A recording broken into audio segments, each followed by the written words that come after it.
Good day, ladies and gentlemen. You're welcome to this newest edition of Voice It over your Pan-African TV and For You Media, where today we'll be discussing insecurity on the African continent with relation to the visit of French President Emmanuel Macron to Cameroon come July 25th and 26th, that is in the days ahead. Of course, we'll be seeing how his visit, what it means to Cameroonians, as well as what it means to the Sahel region, given that he's military. The military has failed in several parts of the Sahel region. Ladies and gentlemen, stay with us. This is Voice It.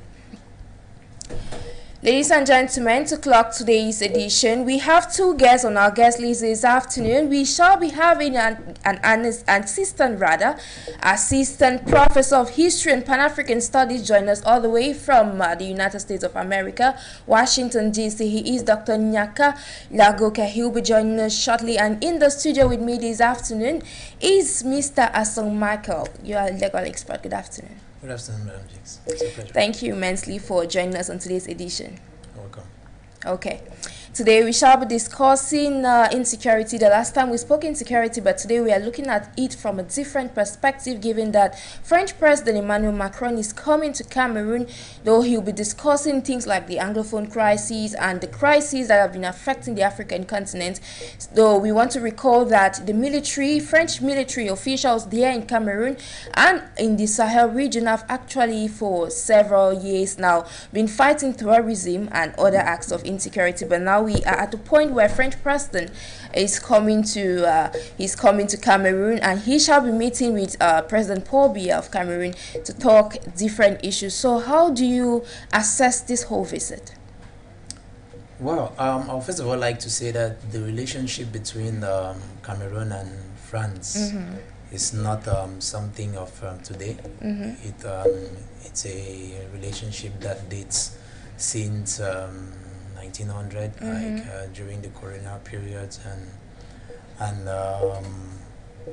Cameroon and France have shared so many things in common. It's true that their relationship was first of all at the start based on some sort of authoritative relationship through colonialism, but as years went by with the different types of human rights conventions which have been put in place, this relationship changed, and through independence which we had in the 1960s, we're able to establish different types of relationships with our colonial master France, who normally is not supposed to be considered as one at this moment. But when we see the way things have been going on, we realize that there's some sort of neo-colonialism, because the type of independence which our forefathers desired, like Umnyombe, is not what we are actually seeing today, because we don't yet have economic independence. We are still using a colonial monetary system.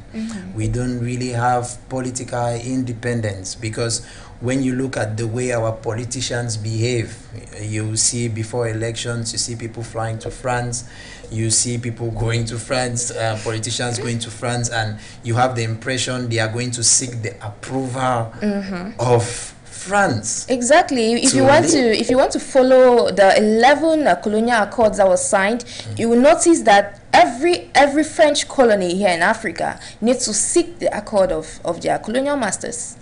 Yeah, that's true, but as I earlier said, things are changing. There are new laws which have been put in place, new conventions, and through the UN, countries now are sovereign. So when you talk of a state being sovereign, it means that that state has a capacity to take its own decisions and to determine the path which it is going to take. You see, so we cannot say that some of these colonial accords have to be respected. Actually, we are sovereign, we are a state, and so we have to take our destiny into our hands. But sometimes you see the way our politicians behave, and you feel like we are still being colonized, or we are still being ruled. So it's not strange to see President Macron coming to Africa, to French colonies to come and discuss security issues, because they still live in that shadow. They still live in that shadow, but unfortunately things are changing. And if we realize the influence of colonial masters have been degrading over the few decades, and we are seeing that their influence is not more resolving our issues. And I think that is a reason why other countries, like for example Mali, is beginning to take different steps to resolve their issues. They want to resolve their issues themselves. They are looking for a way to be completely independent, militarily independent, economically independent, politically independent, so that they can resolve their own issues. And I think that that's where we are all heading to. That independence, to be able to stand and take our own decisions and resolve our own problems, because the people who are fighting are Africans. So you have Africans fighting against Africans, so African rebel groups fighting against those on seat. So I don't see why we need some external party or a third party to come and resolve our own issues, whereas we could resolve them by ourselves. Exactly, we can resolve things ourselves. I just think it's time we welcome our guest joining us all the way from US, Dr. Nyaka Lagoke. Good afternoon, sir. You're welcome to today's edition.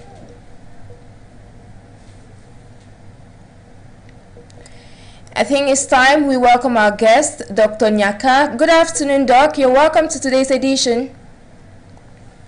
Thank you for the opportunity.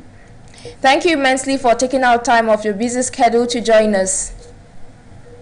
No problem. Thank you. I'm glad to be here. Okay, over to you, Doc. I would like to ask you this question. Given the visit of French President Emmanuel Macron to Cameroon at a time when most African countries are trying to kick off a French president or get rid of French presence here in the continent, what do you have to think about this?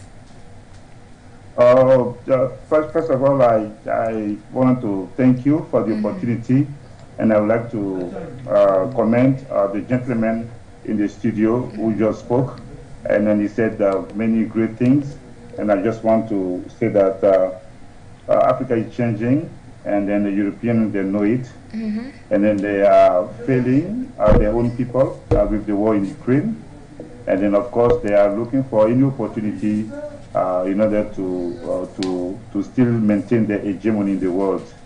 And I think it was in April, the Chancellor of Germany, Olaf, who's taking some ill-advised and ill-inspired decisions in the context of the war between Ukraine and Russia, decided to go to Senegal in order to secure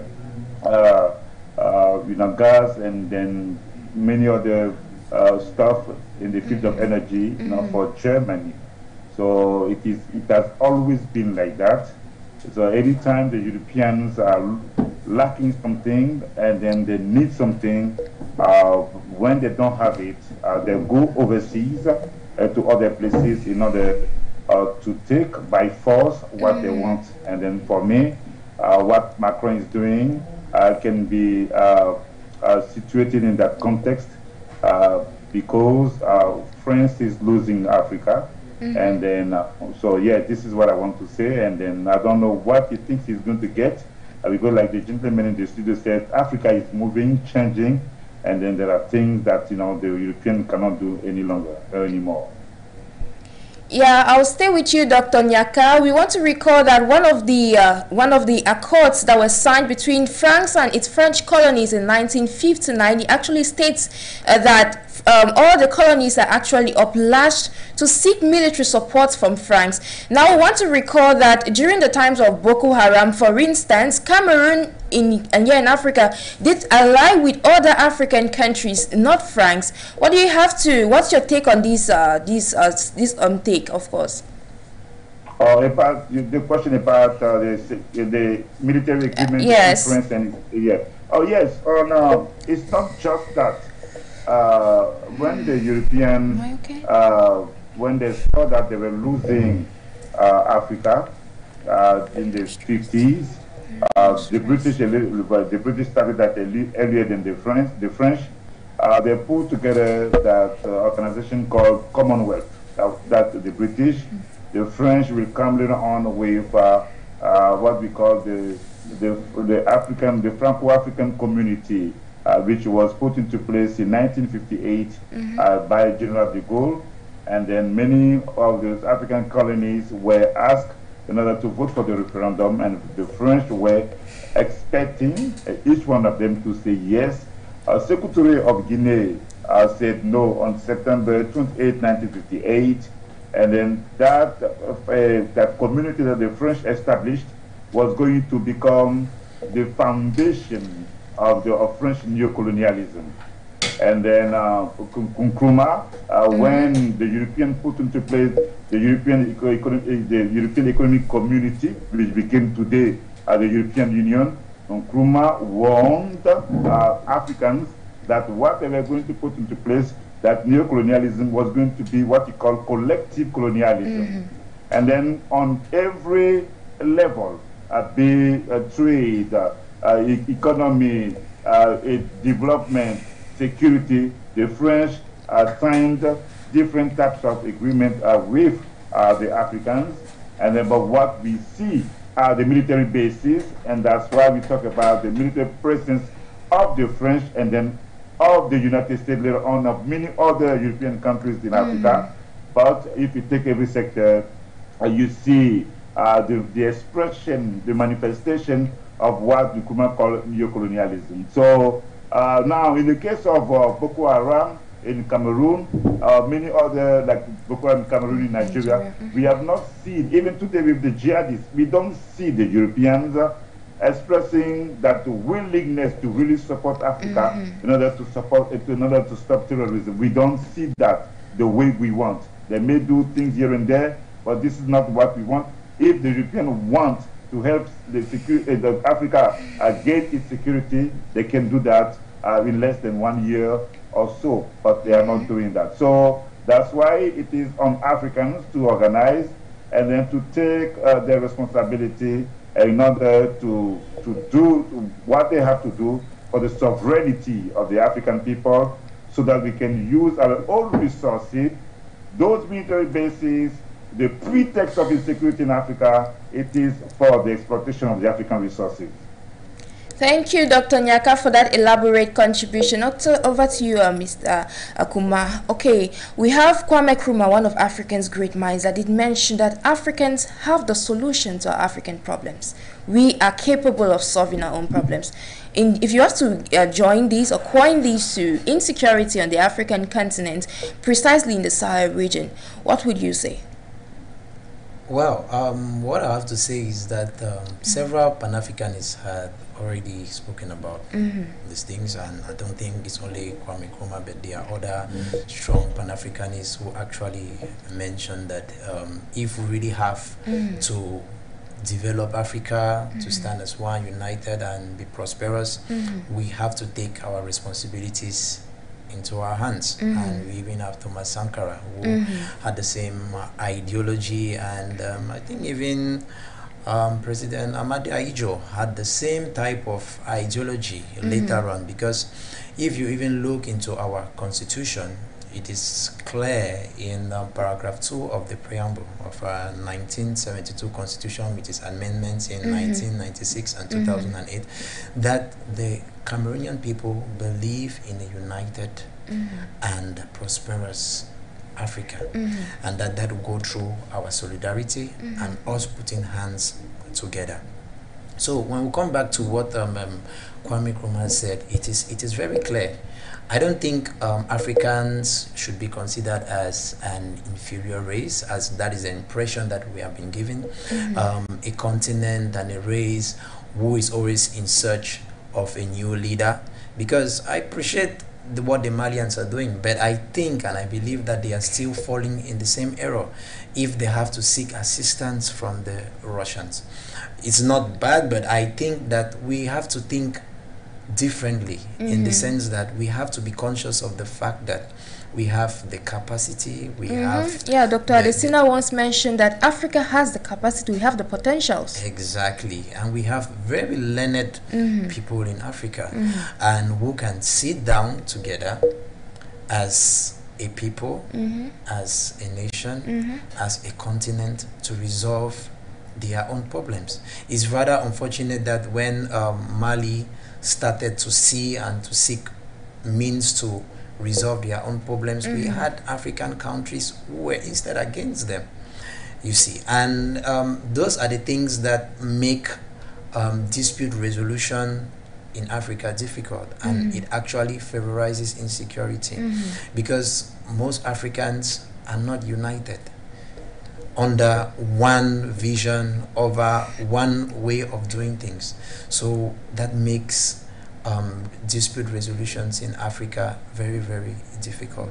But if we boil down to what Kwame Nkrumah said, it is clear. If we want true security in Africa, then that can only be done by Africans.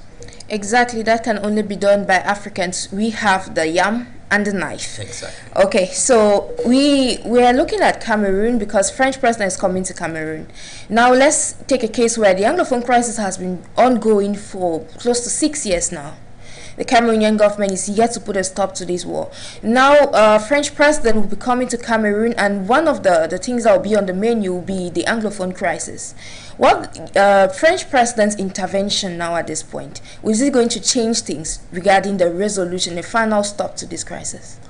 Well, from my own perspective, I believe that it's not going to change anything, because the French president can only act as an advisor in the state, because Cameroon is a sovereign state. We are 5 years gone. Why could he not advise earlier on? I strongly believe he has advised earlier on, but yet nothing has been done. He has spoke of the crisis and that the government should take proper action. But as I said, he can only act as an advisor, because I think our president, despite all the negative things that could be said about him, I think that he's a good politician, in the sense that he has been able to know how to handle his foreign relationships, you see.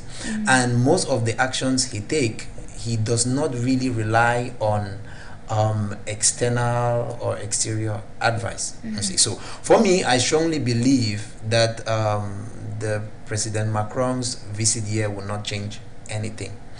I think our leaders have to know that the Anglophone crisis is a bomb in retaliation.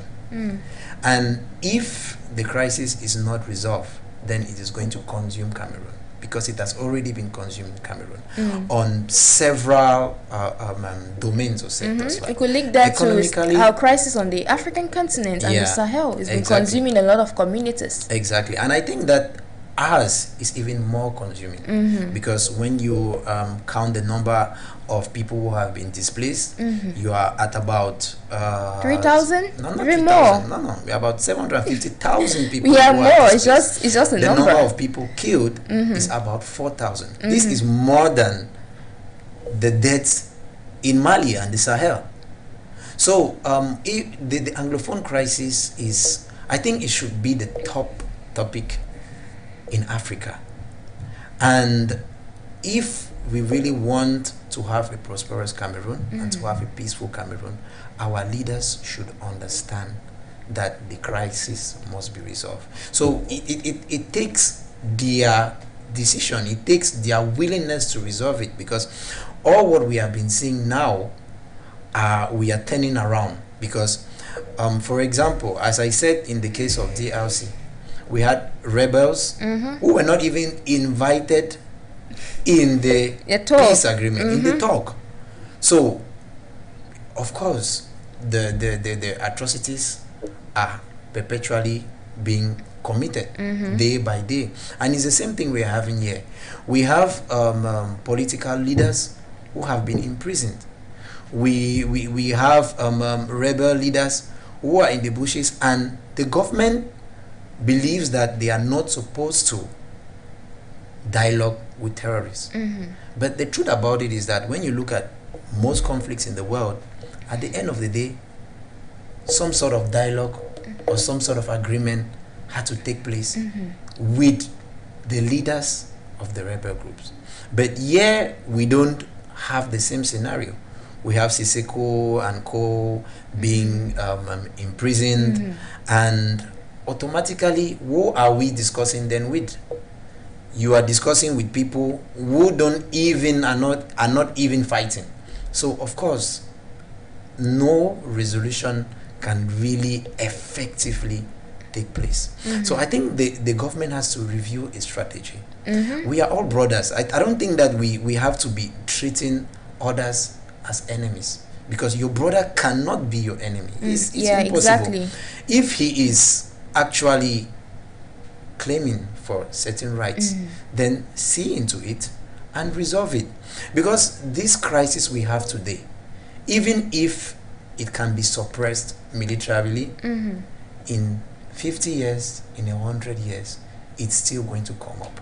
And that is why, for me, I believe that the coming of Macron should be one where colonial conventions should even be reviewed. Because we know that one of the root causes of the Anglophone crisis are the different colonial agreements which Britain had with France, and later on Ahijo's ambition to unite the whole of Cameroon. And probably we know the way things went on in those days, when there was no respect for human rights, for certain rights, and there was a lot of fraud. So these are things that we have to review and to see into it, if the Accords actually followed the rules which were set by the UN and the different international conventions, and see if there are issues with it or there are vices in the conventions, then they be modified so that in future such things will not resurge and some people will not feel cheated upon their rights. Thank you so much for that elaborate contribution. Over to you, Dr. Nyaka. You are a professor of history and Pan-African studies, meaning you really understand the topic. Former U.S. President Barack Obama once said that Africa does not need great leaders, but needs great institutions. If we have to link that with insecurity, and that if great institutions are being brought up to the African continent and our youth are trained in the way that will be able to better tackle situations, then we are looking forward to an Africa free of violence, free of insecurity, and of course, a peaceful Africa to come. I give a direct answer to this question. I want to respond to one segment of what the co-panelist said when he was talking about Mali. Yes. And I've heard so many Africans say, oh yes, you cannot replace by an imperial power by another imperial power. Or, you cannot say that you don't want Russians, you don't want the French, and now you want the Russians. But I think that it is a little bit, it is a little bit too simplistic. Why I'm saying that is that when you are doing a war, or when you are trying to free yourself, it happened in several parts in the world. When you need the support of others, like-minded people. So it happened today. Russia and many African countries, they have common interest. It is about the sovereignty of the nations of the world, and that's the concept that Russia is promoting because of its own reality. Then, as Russia is trying to survive. In this world where we see that the West they literally do not to have a war against Russia. We saw the NATO expansion that in the borders of Russia. So that's one element. When China was fighting for its independence, China needed the support of Russia. When Africa was fighting for its independence, we have the support of Russia, and we have the support of China, and we have the support of Cuba. So today, because like the gentleman said in the studio, because the Malians themselves, they are not that united, and then therefore it's going to be difficult to think that the Malians are not going to need any external support for them to stand against France and NATO and the United States. This is not possible. So that's one thing I wanted to rectify. Now coming back to the Obama quotation, In the beginning, I was thinking that I was thinking that Obama was correct completely, like 100%. I used to think that I was going to agree with him, but later on I realized that no, it does not tell the whole story of Africa. Yeah, it does not, and I'm going to say why. Today, what is happening in Europe, when we saw the irrational decision that they are taking in the war against Russia, then you can see that Europe lacks visionary leaders. And then, if there is if you can have the greatest institutions in the world, but if the leaders they are not up to the mission, then the institutions are going to crumble and the institutions are not going to function properly. So there are countries in the world, I can talk about Europe and many other places, where we can see the institutions are working, but the people are so corrupt, lacking vision, then of course they cannot meet the needs of the people, and they cannot take the interest of the countries to the highest level. So how are we going to build those institutions when we know that the West has decimated the brightest that we have produced from 1958 to 1968. Umnyombe, Félix Moumié in Cameroon, Sékou Touré in Guinée, Modibo Keïta in Mali, coming from overthrown February 24, 1966. Dr. King killed April 4, 1968. Macron's killed on February 21st, 1965. Buganda assassinated. So these were leaders who will have like a clear vision for Africa or for the black world, and they were liquidated, they were eliminated by the Europeans. My point is that if we have such leaders and then we have great institutions, then we can aspire, to be happy or to reduce our issues on the face of earth. But if we don't have that, and then we have just great institutions led by visionary leaders, I think that it does not resolve the problem. So to summarize, we need, yes, strong institutions, but we need bright, visionary, selfless leaders who care about their people. That is my answer to your question. Thank you, Dr. Nyaka. Staying in that light, can we say that French president's visit is actually to rectify the fact that the French are actually losing grip of the African continent, given that Russia is actually gaining ground so far? Yeah, like that, when we talk, maybe we're not going to have time to talk about all those things in this show. But we don't even have to go and look for a medium or a psychic. The French, Macron is going to Cameroon. I saw that he wanted to go to Benin also. The reason is simple. This morning as I was surfing online, I saw that there's a book that was published. I have not read it. I just saw the title. Written by one of the greatest French journalists, Stephen Smith, and another one, Antoine Glaser. He's also a great journalist. So those two great names, Antoine Glaser and Stephen Smith, they've published a book in French, Comment la France a perdu l'Afrique, How French Lost Africa. So I just saw the title this morning. So the French journalists, people care about the hegemony or the presence of the French. All of them, they are in agreement that France is losing Africa because of several reasons. Even Germany now is like one of the most important economic player. It comes even before France, according to some statistics. And then now we have Russia that understood that, Putin understood that what he was doing was not the right approach, because he wanted to defend his country, protect his country, but he did not want to get involved like in geopolitics, like in let's say like on the international scene. But now Vladimir Putin understands that for him to be able to promote his vision of the world, he needs to have some alliances and some allies.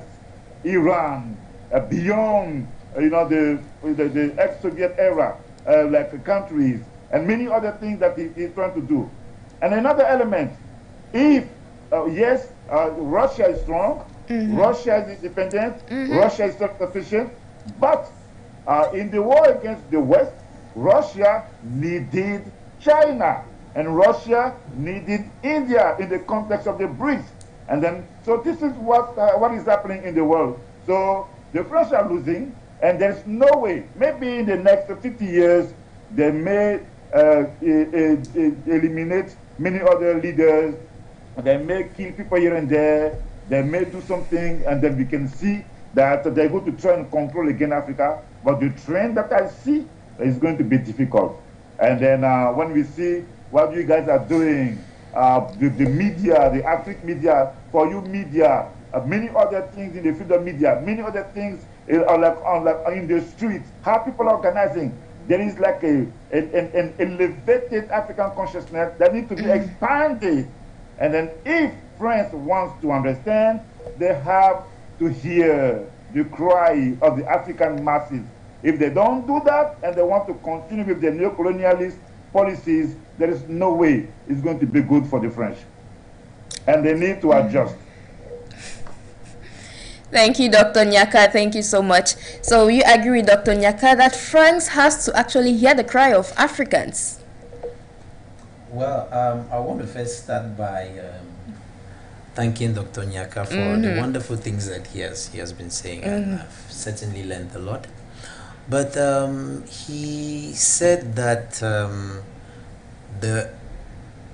for Mali, seeking assistance from Russia is not an issue, okay? But for me, I think it's a very big problem because there is a principle in international relations. International relations is all based on interest. Interest. So Russia is not helping Mali for free. But the thing is, France had signed a contract with African colonies that African colonies are supposed to denounce all military transactions with any other country. Yeah, which I agree. So they are breaching that. Yeah, which I agree. But what I'm trying to say is that Africa has to learn how to be independent. And independence comes with a struggle. All the big countries we see today, they became independent out of their struggles. America, Britain, France, I think there was a period where France colonized Britain, a period where Britain colonized America, left and right. And they all had to struggle on their own to become who they are today and to be independent. We have to follow the same example because, as I earlier said, political or international relations is all about interest. So if Mali is seeking interest from Russia, then I strongly believe that we'll still find ourselves in the same position because Russia now is colonizing Africa, just like China is doing. But they are doing it in different ways, which seem to us good because what we have seen from the other colonial masters, you understand, are not sometimes beneficial to us. But China, Russia, they want to do the same thing, but we will always be on the losing part because there are so many things we have not yet understood. We have to believe in ourselves. We have to know that we can make it. We have to know that politically we can be independent. We have to know that economically we can be independent. We have to know that militarily we can be independent, and we don't need any external help except help which is coming from other African countries, because I strongly believe that Africa is a nation. So if we have help from other African countries, it is still Africa. That is the point I'm trying to make. But as you earlier on asked me, I strongly believe that the coming of President Macron to Cameroon and to Benin will not change anything. I think if France had good leaders and good visionaries, they had to understand that in the years to come, these things are going to arise. It's just like even in the 70s, people had already been prophesying about the Anglophone crisis, and that is just a matter of time is going to come up. So if we had leaders who were taking advice, they would have taken measures to prevent what is happening today. And it's very easy. When you look at what sparked up the Anglophone problem, you are like, but why did they need to get this far to get people annoyed? You understand? So it therefore means that when we Africans today have to understand that in future we have to prepare the road for the future generations, and to do that we have to start thinking today that how will things be in 50 years, how will things be in 100 years, and to do that we have to resolve our own problems by ourselves. Now, concerning international relations, it is impossible for a country or for a continent not to interact with other countries or other continents. So now we have to redefine international relations in the sense that it should be a profitable and equitable transaction. It should not be a transaction where one party is gaining 95% and the other is gaining just 5%. That is where the problem lies. And I think that even in our relation with France, that is where the problem lies. But I strongly believe that if there can be a balance between the two, between our interests, between the profit or the benefits that we can draw from each other, then there is no problem. If it's 50-50, there is no problem. Because as of now, Africa is still dependent on technology, intelligence of foreign countries. Exactly, right down to economics. Exactly. So we have to look for a common foundation. There are things which in Africa we are good in. There are certain things we have.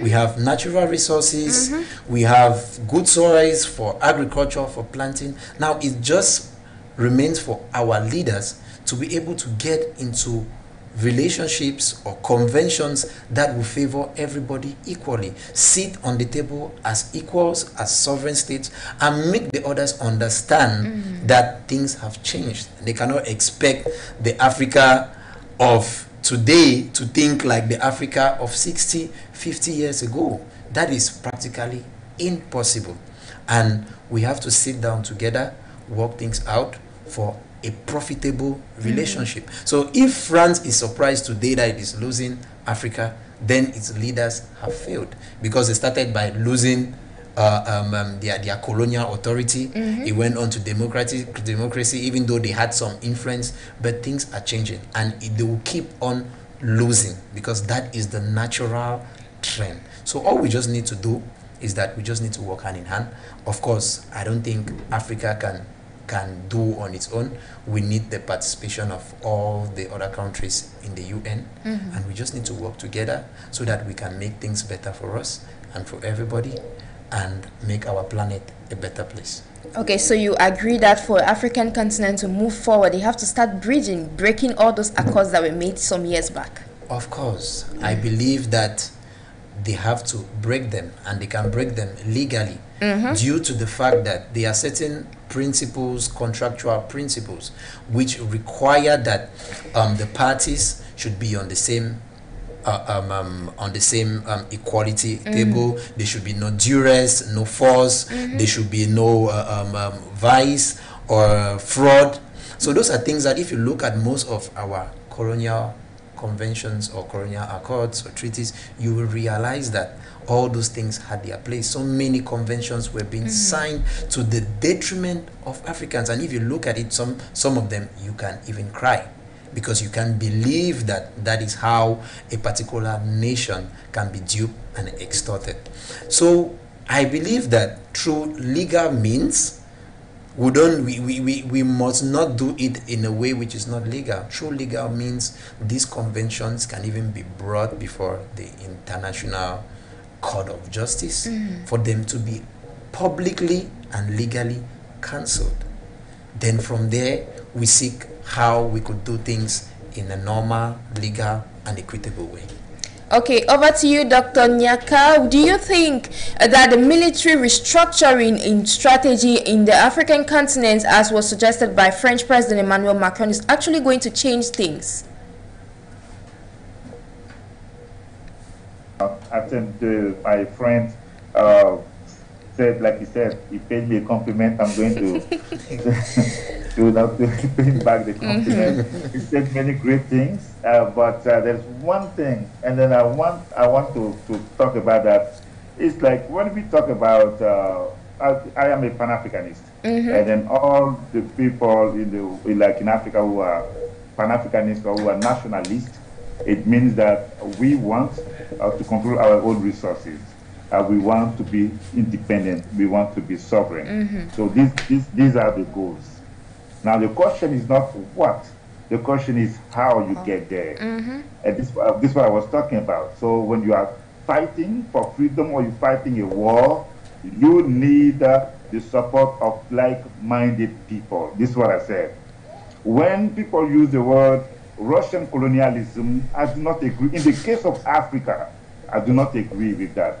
Russia and the United States were at the Berlin Conference as observers, but they did not take, beside the Liberia in the case of America, but they did not take any, Russia did not take any colony in Africa.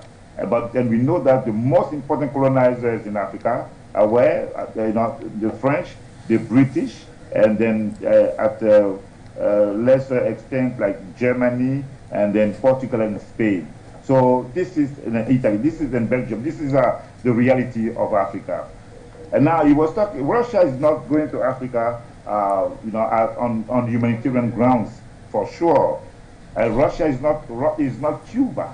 And then that's why I wanted to respond to that, because Cuba, under Castro, when they contributed and they fought in Angola for the independence of Angola, Cuba and Fidel Castro, they left Cuba and they did not even ask for a dime. This is something that is like an exception in the history of the world and the history of humanity. And then if you guys have the opportunity, I'm talking about the listeners, they can see a documentary in French or in English online, Cuba, an African Odyssey, or Cuba, l'Odyssée africaine. What I just said, you can see that in that documentary. Now, the next level is that whatever plan the Europeans are going to put into place, I'm talking about Macron. First of all, I did not take Macron too seriously when he became the president of France. I saw him brilliant, a philosopher, like he studied, he worked so well that he transcended, the divide between left and right, and then he became the president of France. And then I never believed that Macron was going to come and end France-Afrique. And I never believed that he has the capacity to even change France, to even change the nature or the structure of France-Afrique. And then whatever thing he did in Burkina Faso when he met the student there, how he tried to undermine the creation of ECHO in West Africa. So all the things show that Macron is the symbol of a dying empire, and it is true. And then that is doing everything possible in order to maintain their hegemony. Again, in the case of Mali, and we saw the duplicity of France and then the Europeans, how they think that using like great and beautiful noble concepts like the humanitarian intervention in Mali, but at the same time, we read, we saw that everything that they were doing, it was not for the interest of the Malians. Now, so that's why I agree with the brother on that. We need to promote, and this is what we are doing. When I say we, I'm talking about the 3 people or 4 people here in the studio. I'm talking about the people who are working in different media. I'm talking about all the people in the streets, people who are raising the consciousness so we can see, or we see it, the rise of a new African. And now if tomorrow people from our group become leaders of African countries, yes, my brother, they are going to try and tell the Europeans or the Asian or the Russians, no, for the exploitation of our oil, you cannot take 83%, you cannot take 90%. So that's also a tragedy of Africa, that when we sign contracts in the mining sector, in the energetic sector, we see that the Europeans take the bulk of the wealth or the bulk of the resources. Why? Because of the leaders who are not strong enough, and because of the economic structure that is controlled by the Europeans, and because the civil society in Africa has not involved itself in that bargaining process. That's why we are still where we are today. So it is happening, it is coming, but we need to level up and we need to do better than what we are doing. Okay, Dr. Nyaka, to wrap up this, what do you think is the way forward for not just the Sahel region, but for the African continent as a whole? Oh, listen, first of all, thank you, Sharon. That was a beautiful show, and I think it was nice to hear from the beautiful things said by the co-panelists, and it's a wonderful topic. What we need to do, it is simple. It is the promotion of the Pan-African consciousness. Today, thanks to thanks to internet and the creation of the social media, we can interact. We've been talking. Today we're having the show used on Zoom. I didn't have to take a ticket to come to Cameroon for this show. It is happening everywhere. And then there are people like you guys are doing the right thing. There are many more, and we need to continue doing what we are doing, because Pan-Africanism is the way. Pan-Africanism can help Africa survive. And then if we are not united, there is no way we can survive in this world. Again, I'm taking the example of NATO or the West. For them to go against Russia, they have to be united, like 30 countries. While we know that America is the most important country in the world, but America needs the 27 countries of the European Union. They need some other countries that are not even members of the European Union. So it is there. That's the same thing that we'll be doing, and in the case of Africa, we call that Pan-Africanism. And next, second level, we need to level up, and we need to do better. We need to support each other, and we need to reduce what Tom Kwame called the number of the unpatriotic sons of Africa, who are willing to sell themselves in order to serve the interests of the Europeans to the detriment of the interests of Africa. So thanks for the opportunity. That will be my concluding remarks. Thank you, Dr. Nyaka, for your elaborate contribution on today's topic of discussion. Thank you very much. Over to you, Dr. Kumar. Mr. Kumar, what do you think is the way forward for the African continent? Well, I think Prof has almost said everything. Yes, but I believe you have your own opinion. I appreciate his presence and all the wonderful words that he said. As for me, Africans have to know that they are a people, they are a nation, and that their independence can only come from their self-determination, as provided in the UN Declarations of Human Rights, Article 1. Foremost, Africans have to seek good leadership, because if we have leaders who are being manipulated or being put in place by foreign leaders, of course they are not going to seek the interests of the African continent.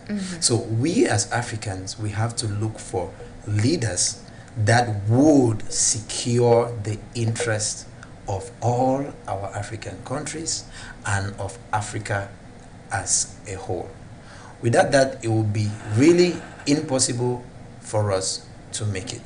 And put in place mechanisms to prone good governance, because if you look at all the crises we are having today, all the insecurity we are having today, it is due to bad governance. In Mali, they will tell you that the rebels are those who are fighting, were once fighting or fighting against the government. You see, so you realize that it's all due to bad governance. All the crises we're having today, all the different conflicts, the Anglophone crisis, the crisis in DRC, is all due to bad governance. So we have to put in place mechanisms to govern our people very well in an equitable way and actually securing their rights. If we are able to do that, then certainly we'll be able to resolve insecurity issues and secure our African continent. So it's not something big to do. Even our leaders now can change the way of doing things, can change their mindsets, and together we'll be able to make Africa a great continent. Thank you immensely for taking out time out of your busy schedule to join us on today's edition. Thank you, Sharon. Ladies and gentlemen, it's on that note that we draw down the curtains of today's edition. On our guest list this afternoon, we had Dr. Nyaka Lagoke, who is a Pan-Africanist as well as a political analyst, who joined us all the way from Washington there in the United States of America. We equally had Dr. Asong Kuma, who is a legal expert with the Rwandan Bar Association as well as a medical professional. Ladies and gentlemen, today we're talking about insecurity, we're talking about politics. Tomorrow we shall talk something else. This is the African continent where we see what is ours. Ladies and gentlemen, it's on that note that we say bye for now and God bless Africa.